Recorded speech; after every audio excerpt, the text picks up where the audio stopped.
सभी लोग पैदल यात्रा जावे, कई लूला लंगड़ा आंधा।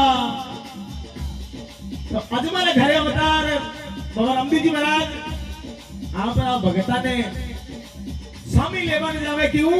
क्योंकि कई आंधा भी आवे और कई लाखों आदमी जावे तो मांगे मैंने रोज जावे मामलो।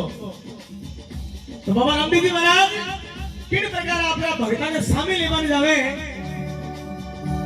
अरे हो घुड़ले